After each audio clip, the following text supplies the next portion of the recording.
System पर सवाल। Next. जमानत देना या न देना अपराध की प्रकृति पर तय होता है। पाई।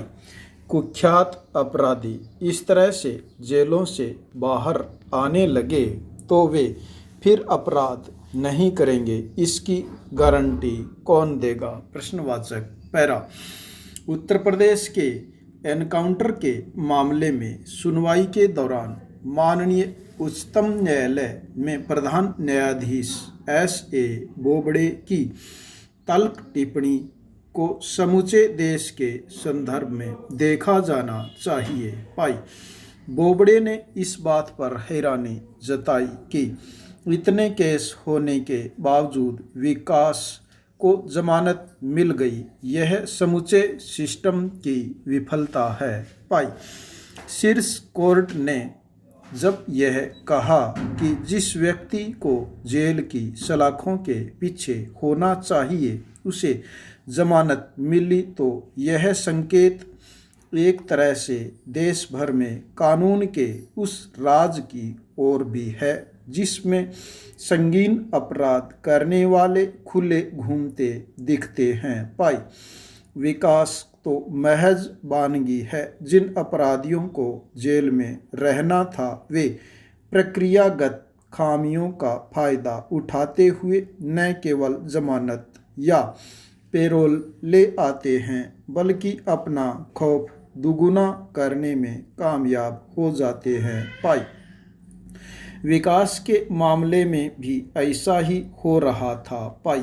एक के बाद एक संगीन अपराधों में संलिप्तता सामने आने के बावजूद रसूख और सांठगांठ के बल पर वह जमानत पर बाहर आता गया। पाई।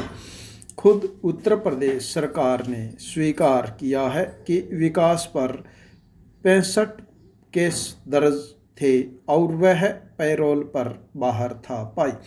अपराध भी ऐसे कि कानून के रखवालों तक को चुनौती देने वाले। पाई। देश भर में विकास जैसे अपराधियों की कमी नहीं है। पाई। पुलिस व अपराधियों का गठजोड़ भी ऐसे अपराध और अपराधियों को बढ़ावा देने से नहीं चूकता। पाई। ये रसूख और धन के बूते पर समूची प्रक्रिया को ठेंगा दिखाते नजर आते हैं। पाई। ऐसे में विकास दुबे के प्रकरण में सुप्रीम कोर्ट की हैरानी पर किसी को अचरज नहीं होना चाहिए। पाई। पैरा। दरअसल किसी भी अपराध के मामले में आरोपी की गिरफ्तारी भी इसलिए होती है कि वह खुद तो न्यायिक प्रक्रिया में अलग रखने की कोशिश न करे। पाई। यही जमानत और पैरोल जैसे प्रावधान भी इसीलिए किए गए हैं ताकि सबको उनके वाजिब हक मिल सके। पाई। जमानत और पैरोल को अधिकार के रूप में नहीं माना जा सकता। पाई। इसके उलट हमारे यहाँ तो कानून के हर सख्त से सख्त प्रावधान का तोड़ निकालने के भी जतन खूब होते हैं। पाई। वाकई में जिन्हें जमानत मिलनी चाहिए वे तो पुलिस से लेकर अदालतों तक चक्कर लगाते रहते हैं और रसूखदार प्रक्रिया की खामियों के सहारे कानून के शिकंजे से दूर रहने में सफल हो जाते हैं। पाई। विकास भी उत्तर प्रदेश में खौफ का पर्याय बन चुका था। पाई। उसके राजनीतिक रसूखात भी जग जाहिर थे। पाई। कोई अपराधी संगीन अपराध करने के बावजूद आसानी से जमानत पर क्यों बाहर आने में सफल हो जाता है, इन कारणों पर भी निगाह डालना जरूरी है। पाई। कई मर्तबा तो पुलिस भी अपराधी के खिलाफ समुचित तथ्य होने के बावजूद जानबूझकर इन्हें अदालत से छिपाने का प्रयास करती है। पाई। पुलिस व अपराधियों का ऐसा गठजोड़ ही माफिया राज को बढ़ावा देता है। पाई। जमानत देना या न देना अपराध की प्रकृति पर तय होता है। पाई। कुख्यात अपराधी इस तरह से जेलों से बाहर आने लगे तो वे फिर अपराध नहीं करेंगे, इसकी गारंटी कौन देगा भाई। पुलिस को अपनी कार्यशैली में बदलाव लाना होगा, तभी अपराधियों में भय, आमजन में विश्वास का ध्येय वाक्य सार्थक होगा भाई। नेता कुर्सी बचाने के लिए भागदौड़ कर रहे हैं भाई। 5 स्टार होटलों में ठहर कर मौज कर रहे हैं भाई। जनता चाहे भूख से मरे या कोरोना से भाई, इनको क्या परवाह है भाई। ये भूल गए कि जनता ही है जिसने अपने को वोट देकर इसीलिए भेजा है ताकि वे आमजन के हितों का ध्यान रख सके भाई। उसी जनता की खून पसीने की कमाई से ये सब जनमत का अपमान करते हुए अपनी कुर्सियां बचाने में लगे हैं भाई। पैरा बाड़ाबंदी में रह रहे हमारे विधायक एक तरह से जनसेवक के रूप में अपने सामान्य कामकाज से इन दिनों दूर रह रहे हैं। भला इन विधायकों ने कभी जनता की भलाई की भी नहीं होगी।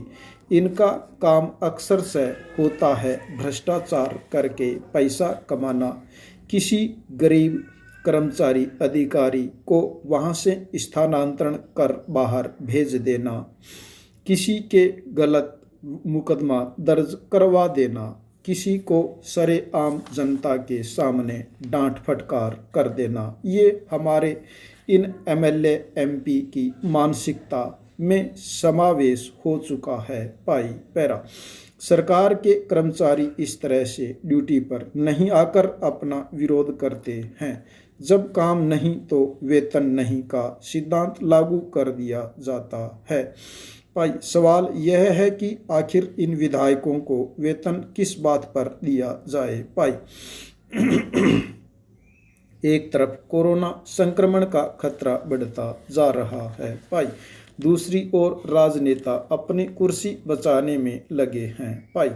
प्रलोभनों का दौर जारी है भाई, साथ ही अपने विरोधियों पर छीटाकशी भी जारी है भाई। न तो नेताओं की जनता से किए वायदों को परवाह है और न ही इस बात की चिंता कि वे वोट मांगने किस मुँह से जाएंगे भाई। पैरा देश के कुछ हिस्सों में बाढ़ ने तबाही मचाई है भाई।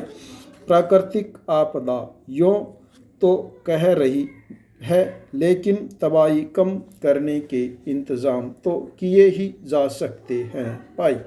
इसके लिए हमें आपदा प्रबंधन की ओर ध्यान देना होगा भाई। अंधाधुंध विकास के नाम पर प्रकृति से हो रहे खिलवाड़ को भी रोकना होगा भाई। इसके लिए दूरगामी योजना बनाने की ज़रूरत है भाई। ऐसे आपदा में कोई भी अपना काम नहीं कर रहा है भाई।